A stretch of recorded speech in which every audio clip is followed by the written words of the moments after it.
Selfie video తీసుకుని ఆత్మహత్య చేసుకున్న క్రాంతి కుమార్ ఇంటికి వైసీపీ అధినేత జగన్ వెళ్లారు. క్రాంతి కుమార్ కుటుంబాన్ని పరామర్శించిన జగన్ అండగా ఉంటానని హామీ ఇచ్చారు. క్రాంతి కుమార్ టాక్సీ డ్రైవర్ అని, క్రాంతి కుమార్ పై ఏ కేసులు లేవని జగన్ తెలిపారు. అయినా పోలీసులు క్రాంతి కుమార్ ను వేధించారని మండిపడ్డారు.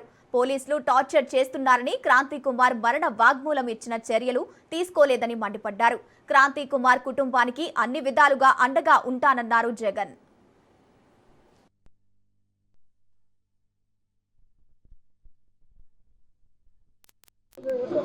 సార్ ఆ కుటుంబానికి వెళ్ళి ఆ కుటుంబాన్ని పరామర్శిస్తే హృదయ విదారకమైన పరిస్థితి ఎక్కడ కనిపిస్తుంది.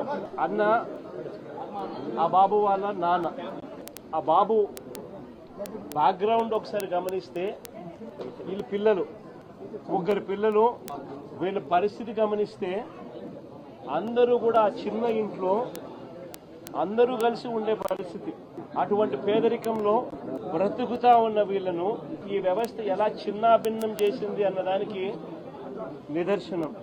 ఆ పిల్లాడు ఒక టాక్సీ డ్రైవర్. గత 8 సంవత్సరాలుగా ఆ పిల్లాడి మీద ఎటువంటి కేసులు కూడా లేవు. బలవంతంగా పోలీస్ స్టేషన్కు రోజు రమ్మని చెప్పి హెరాస్ చేయడం, గత 3 నెలలుగా ఆ పిల్లాడిని హెరాస్ చేస్తూ, ఆ హెరాస్మెంట్ చేయడమే కాకుండా ఆ హెరాస్మెంట్ తట్టుకోలేక ఆ పిల్లాడు చనిపోయి ఆత్మహత్య చేసుకునే అంత దూరం ఆ హెరాస్మెంట్ చేయడం మొదలు పెడితే నిజంగా వ్యవస్థ అన్నది, పోలీస్ వ్యవస్థ అన్నది ఎలా దిగజారిపోయింది అని చెప్పడానికి ఇవి నిదర్శనం.